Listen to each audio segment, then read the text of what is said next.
கன்னிராசி அன்பர்களே, அற்புதமான நாள், மகிழ்ச்சிகரமான நாள். இன்று உங்கள் ராசிக்கு 11ஆம் அதிபதி 3ஆம் இடத்தில் பயணிக்கும் காலகட்டத்தில் லாபத்தில் சிறு குறைகள் இருந்தாலும் லாபம் உண்டு என்பதை புரிந்து கொள்ள வேண்டிய காலகட்டம். உங்கள் ராசி அதிபதி 6ஆம் இடத்தில் ராகுவுடன் சேர்ந்து பயணிக்கிறார்.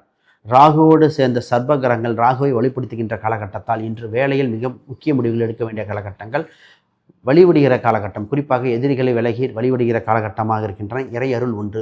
இன்று இன்டர்வியூ சம்பந்தப்பட்டது, வெளிநாட்டு சம்பந்தப்பட்டது அற்புதமாக இருக்கின்றன. தொழில் சம்பந்தப்பட்டது செய்பவர்கள் இன்று கடனை வாங்கி தொழிலை விருத்தி செய்யலாம். தொழில் செய்து கடனை அடைக்கக்கூடிய வழிபறக்கின்றன. 2 கடனை சம்பந்தப்பட்டது மாற்றம் ஏற்படுகின்றன. இன்று பூர்வீக ரீதியான சொத்துக்கள் சம்பந்தப்பட்ட அனுகூலமாக இருக்கின்றன. குறிப்பாக செக்லிப் சம்பந்தப்பட்ட பிரச்சனைகள், கணவன் மனைவி உறவு சம்பந்தப்பட்ட பிரச்சனைக்கு ஒரு முடிவு ஏற்படுகிற காலகட்டமாக இருக்கின்றன. நல்ல முடிவாக இருப்பது இறைவன் சித்தமாக இருக்கின்றன. உங்கள் ராசிக்கு இப்பொழுது குறிப்பாக 12ஆம் இடத்தில் கேது பகவான் இருப்பதால் இறை வழிபாடு, சித்தர் வழிபாடு இருக்கின்றன. குறிப்பாக இப்பொழுது ஜீவ சமாதி வழிபாடு இன்று சிறந்த பரிகார ஸ்தலமாக இருக்கின்றன. உங்களுக்கு ராசி எண்களாக 5 மற்றும் பச்சை நிறங்கள் யோக பலனத்தை கொடுக்கின்ற அற்புதமான திருநாள் இன்று.